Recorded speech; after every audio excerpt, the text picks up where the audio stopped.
Welcome everyone to the Scholars Chair. We have on the program tonight Imam James Shabazz. He's the prayer leader of Martinsville, Henry County Islamic Center. Welcome to the Scholars Chair, Imam James Shabazz. Well, thank you, Khalil. I'm very happy to be here. This is super. We're glad to have you. And the program is about the Muslim experience of the month of Ramadan. And I thought we would probably go through several of the scriptures, the ayahs in the Holy Quran, to kind of give reason for the Ramadan, and you can comment as we go through them, and I hope that you will. Tell me, Brother Imam Shabazz, a little bit about your history. You've been the Imam there in Henry County for a number of years. How many years have you been the Imam there? How many years have you been the Imam at Henry County? That was since 2005. 2005. That is quite a few years. Yes. It's a little more than 10. Yeah. I wanted to see, you were also the Imam in Norfolk, Virginia, there for a number of years as well. Yes. Formerly, I was in Norfolk, Virginia, the Imam there at the William Salam Masjid in Norfolk, Virginia. Yes, sir. So you actually been the prayer leader in the Muslim community for at least over 20 years, I know. So I just wanted people to know who you were, and I understand that your father was a leader of the Islamic movement also. Is that correct? That is correct. Yes, sir. My father was the renowned minister James Shabazz, who had the leadership of the northern New Jersey temples, and the New York mosque following the death of Minister Malcolm Shabazz. He was there. He was over northern New Jersey and well placed over northern New Jersey and the New York mosque by the late Honorable Elijah Muhammad, leader of the Nation of Islam. Yes. Now, if I'm not mistaken, the Nation of Islam actually prescribed fasting for its followers as well, didn't it? Yes. Yeah. Yes. That's but it was prescribed by the Honorable Elijah Muhammad. He chose December to be. That was before we came into the full circle of Islam. Yes. He chose December to be the month in which we fasted during Ramadan. And that was a blessing. It was a mercy and a charity for us to get us started on fasting. It was during, and as you know, it wasn't during December. December is the month in which the Christian people celebrate Christmas. Yeah. So it pulled us away from the worship of Christmas, but also it afforded us the opportunity to have more of a successful episode of fasting during that particular month, because as you know, during that month, the daylight, the sunlight, the dawn to the evening was much shorter. Yes, yes. Imam Shabazz, I want to talk about the experience of fasting during the month of Ramadan. What is the experience for you? You're a Muslim practicing. What is the practice like for a Muslim? Well, first of all, Khalil, the month of Ramadan was prescribed for us by God Himself. And if we go back and look throughout the Quran, there's very few things that God asks us specifically to do. But one thing He does, He asks us to fast for Ramadan. And we fast for the pleasure of God, for the pleasure of God. And during the fast of Ramadan, from dawn to sunset, and during the fast of Ramadan, we do not eat or drink during the daylight hours when the sunlight is up. And we find that it is a period that we devote ourselves entirely spiritually the devotion to God, to reading our entire book of the Quran, to praying, making all of our prayers, and also additional prayers. We find ourselves giving ourselves more time and attention to our family and to our community, and we find ourselves trying to please God, obeying Him, and studying the words of God to increase ourselves spiritually, to make us a better person within. So we find that during Ramadan, we have a growth and a development internally, externally. We increase ourselves in terms of our studying, praying, reflecting on God, and remembering what God has asked us to do and what we should be doing in our life as it attributes to our family and to our community. Alhamdulillah.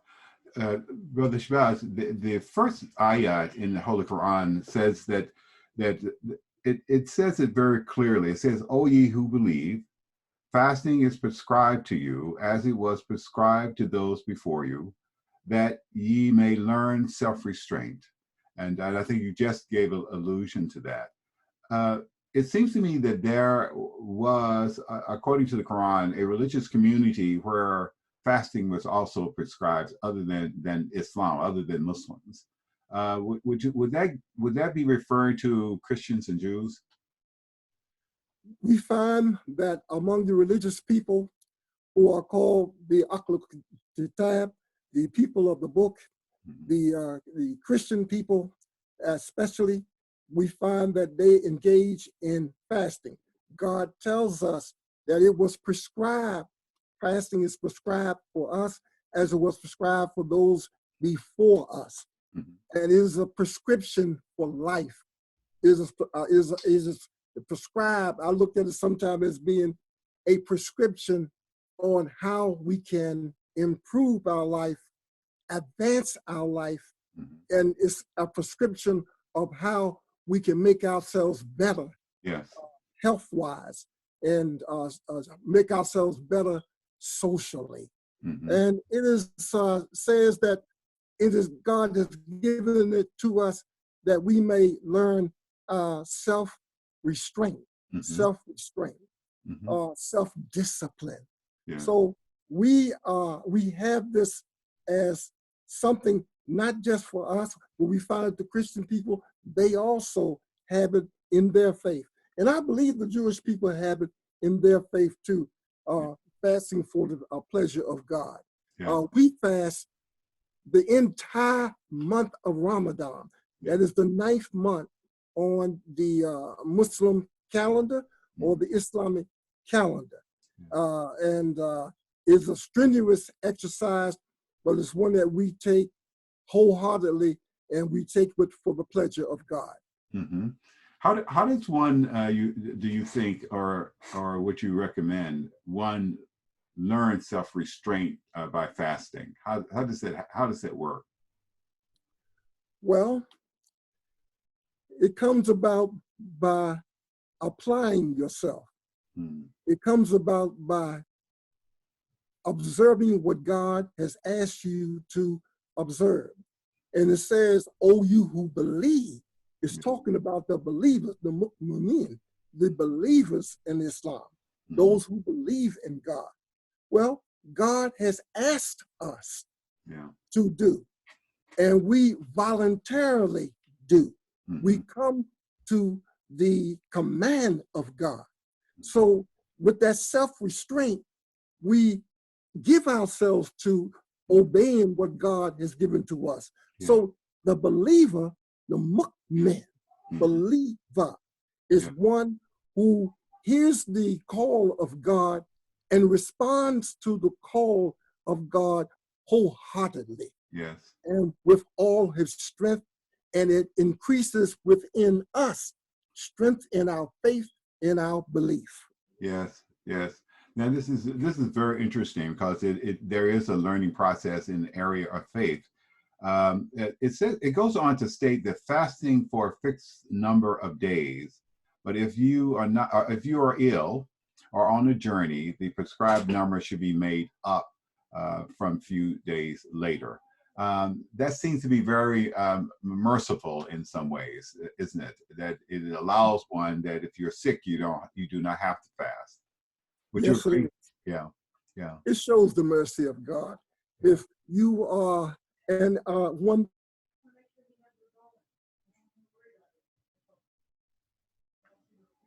I'm sorry, you're freezing, but go ahead. You are freezing, but that's okay. We are recording, so we'll have to block this out. problem with their minds, Yeah. those who are having illnesses, either mentally or physically. So look at the great mercy of God, that you are able, and the balance that God has given to us, that if you have these type of concerns, then God says you should not fast, or if you can make up the fast days later. Mm-hmm. So if you having problems of this such, then you can. That's also showing you that it builds the faith. It's coming from the faith of the individual, and it's coming from the health of the individual. Mm-hmm, mm-hmm. So it allows for some adjustments for the fast. So that's very good. And it goes on to talk about for those who can do it with hardship, it is a ransom of feeding of one that is indigent, a poor person, a person who doesn't have any resources. That you if you can feed them, then you can actually offset your fast for a period of time. And he goes on to say that it's better for you, however, that you fast. I think that's a very interesting idea, to feed somebody who is hungry, although you may be fasting. Yeah, Yes, it is. yeah, Yes, it is. yes, sir. It's something that we should also value Mm-hmm. in our religion, in our faith. You have those who are have conditions of their health. Yeah, You could be diabetic. yeah, Let's take for an example, and sure. you are unable to fast because of your taking medication, Yeah, and because of maybe restraints put upon you mm-hmm. by your doctor. Yes, You can ask God for His mercy and thank God that He has opened up a means for you mm-hmm. that you can do. Otherwise, you can feed an indigent person, Yes, a person, a meal which is a good meal, a yes, proper meal for per day, for the day that you are unable to fast. yes.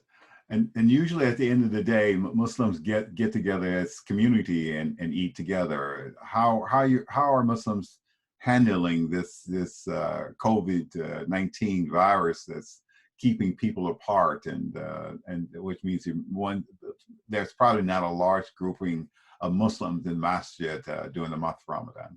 How are Muslims handling that? Well, you have hit upon something that's very troubling to me. We unfortunately had to postpone our public meeting, our worship, due to the coronavirus Corona. COVID-19 virus. Mm-hmm. Out of the recognition of this or acknowledgement of this contagious disease. Yes. So out of respect for this, for the common good and welfare of our community, Yes. we thought it best to comply with the government request to observe social distancing, Yeah. and postpone or cancel our social gathering. Yeah. My wife, she made a very beautiful observation to me during Ramadan. She said, "You know, we're home. We can't get with the Muslim community and the social gathering, but it's so beautiful how we have been able to make all our prayers and been able to pull the family together. And we have been able to observe what God has asked us to observe for the Ramadan, but we're doing it at home. At home. Yes. So I find that although we miss the camaraderie of the Muslims coming together and whatnot, yes, we miss that. Okay. But at the same time, it has pulled us together to see one another and to respect one another and to love one another even more so. By not even seeing each other, being the general community or whatnot, but still we are practicing our faith, and that's an outstanding and a beautiful thing. Alhamdulillah. So the separation has actually intensified the gathering with the family. Yes. For the practice of the meal that usually happens at the end of the fast, at the end of the day. That's a marvelous that's a marvelous gesture. The Ramadan, as I understand it, and it says in the Quran, so the Ramadan is the month in which was sent down the Quran as a guide to mankind, also clear signs for guidance and judgment between right and wrong. It's defining this Quran, and those people who have not read the Quran. It is an amazing document that guides people, and many people describe the Quran as a criterion, the book that helps you determine what's right from wrong. Imam Shabazz, what has been your experience? You've invited me to the masjid when there was recitations of the Quran being recited publicly for those who are there, and it's kind of quite a touching experience, especially for someone who's not heard the Quran before. How do you describe that experience? At the end of the day, during the last prayer of the day, you're hearing the entire recitation of the Quran in that part of the reading for the day. Well, during Ramadan, of course we know in our Muslim faith there are 5 daily prayers. During the month of Ramadan, the prayers are increased. We know at night we have the Tawheed prayer, and that is when Muslims families come together.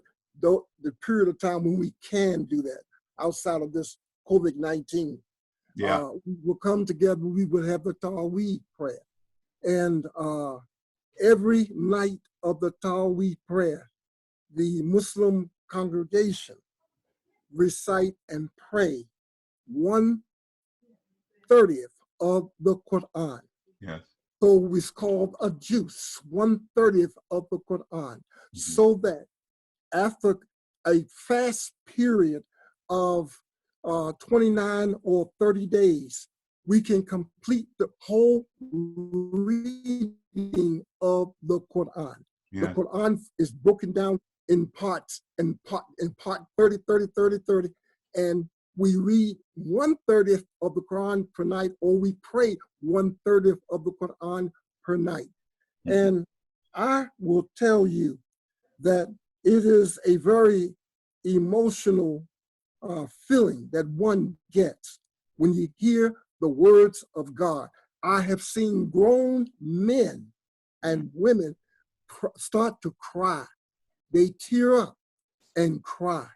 Yeah. And just to hear the words of God, and those words during the Quran, during Ramadan, are much clearer, much brighter, much elusive. You can hear them better, you can see them better, and if you can judge within yourself the value of the mercy of God in His revelation. Interesting. That is definitely a very solemn, very emotional time. I want to ask you further, and if we can go back to the Quran. It says, after it identifies the Quran itself, it says that so that everyone, after you receiving the Quran, it says that so that everyone of you who is present in his home during the month should spend it in fasting. it is giving clear directives. If you're at home, you should spend it fasting, and it's not. It's a very clear directive. Let's put it that way. It's not saying if and or maybe. If you're at home, you should spend it for fasting. But if any one of you is ill, and then of course it goes on to say, or on a journey, the perhaps a period should be made up by days later. It repeats what it said earlier. Is that Allah intends no facility for you. He does not want to put you to difficulty. He wants to complete a prescribed period and to glorify him, and that he has guided you to, and perchance that you should be grateful. I think that one of the experiences that I've had in the practice of Ramadan myself is the feeling of gratefulness. Brother Imam, I know you talk about this quite often, how Muslims should be more grateful, but particularly in this month of Ramadan. Would you agree? Yes, yes, indeed. Yeah. And not just that, but also it is a month in which you are looking for the blessings of God out of his grace. Because God has set this month aside so that we can achieve his grace by simply obeying him and complying to what he has asked us to do. So it is during Ramadan, all Muslims, all believers who are observing Ramadan expect something special. And that which is that the special is the blessings that Allah will bestow upon you for obeying him. Yes.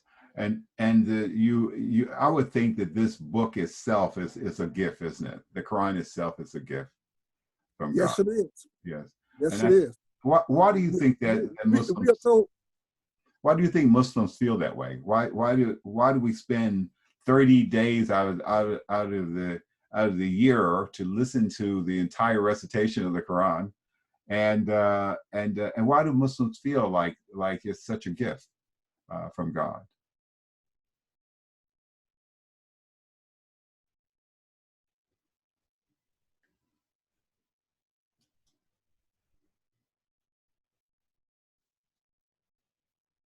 Confirming what went before it. And he sent down the law, the Torah of Moses, and the gospel, the Injil of Jesus before this as a guide to mankind. And he sent down the criterion, al-Furqan, of judgment between that which is right or wrong. And this is in the books of the earliest revelations. The books, the Suhufi of Abraham and Moses. So this alone tells us how great this book is. It is telling us of the guidance of God, the words of God, the revelation, what man has been seeking and looking for. All of this is answered and given to us in the Quran. Yes. So if a person is reading the Quran and believes in it, does that mean that they no longer read the Torah, they no longer read the other prescribed books, the Bible and other things? Do you regard them as sacred books? All of them are sacred books. What was given to Moses is a sacred book. What was given to Jesus, sacred book. All of these are sacred books. But God has given us this book. It is the last book. It is the completion of revelation. And that is the Quran. And we find that the one it was given to is the last prophet of God. And that is Muhammad, sallallahu alayhi wasallam. May the prayers and blessings be upon him. God gave him the final revelation, but it's not just a revelation to Muslims. It's a revelation to all people. Yes.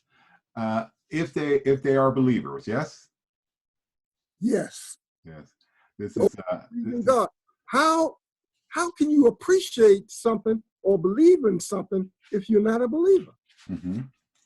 So would you agree, would you think that the fasting is in fact an opportunity to know the Quran better?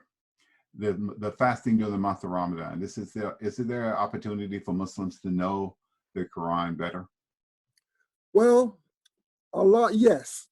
Allah tells us in the Quran that, speaking of Ramadan, Mm-hmm.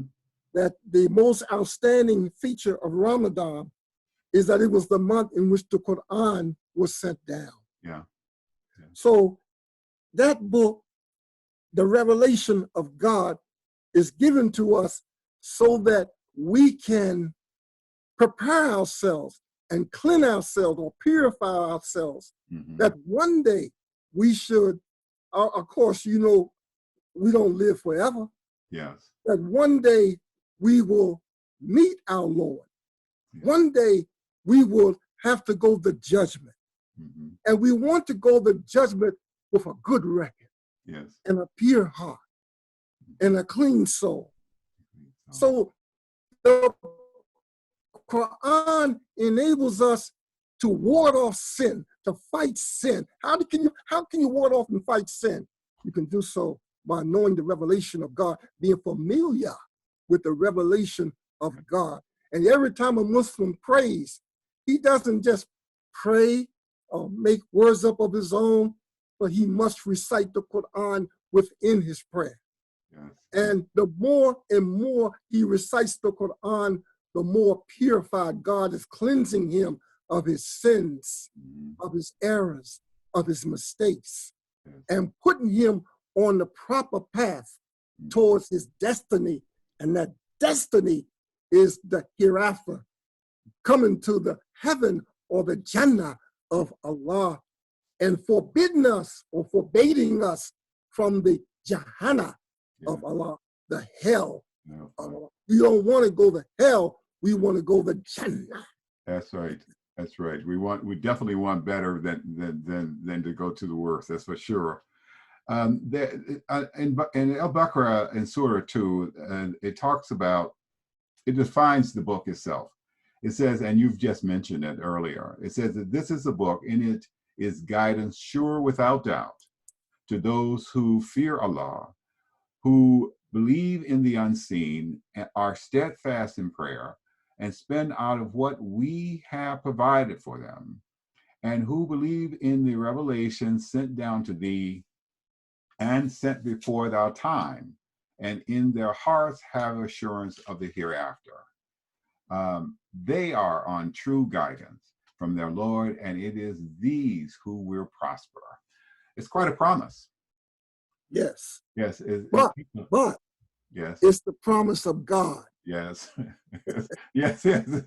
Yes. That we can rely on, and that we can believe in. That we can rely on. That who we can trust. I quite agree. This is a book that is quite extraordinary. It is acknowledging and articulating the values of the previous scriptures, and at the same time allowing room for legitimacy of the followers of those faiths. In other words, they are believers that are following the revelation that God presented to them, and is legitimate before God. This book does not deny Christians and Jews and others their rightful pathway towards God. Is that unusual to you, Brother Shabazz? Even what I'm saying, is it the correct notion of of Muslim belief? That is correct. That is correct. It is all of the servants sent by God, all of them came with the same message. And God tells us in the Quran that they are of a single brotherhood. They came with the same message. And though their people, members of their people, many of them rejected the message and they were destroyed. They lost their lives. But those that stood with their servants, those that stood with their prophets, they were successful. And Allah made them successful. So I'm saying that, yes, we believe in the book, we believe in the message, and that message and the book will keep us safe and make us successful. So would you agree that the most profitable thing about the practice of Ramadan is the acknowledgement of receiving this divine message to humanity? Yes, yes, indeed. Yes, sir.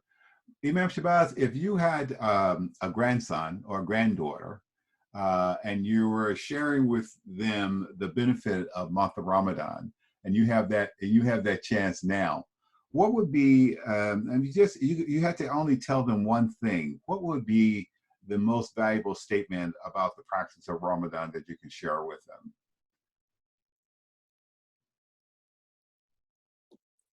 I'm glad you asked that. I would have to share with them the value of prayer during Ramadan and the value of understanding what God has given to us.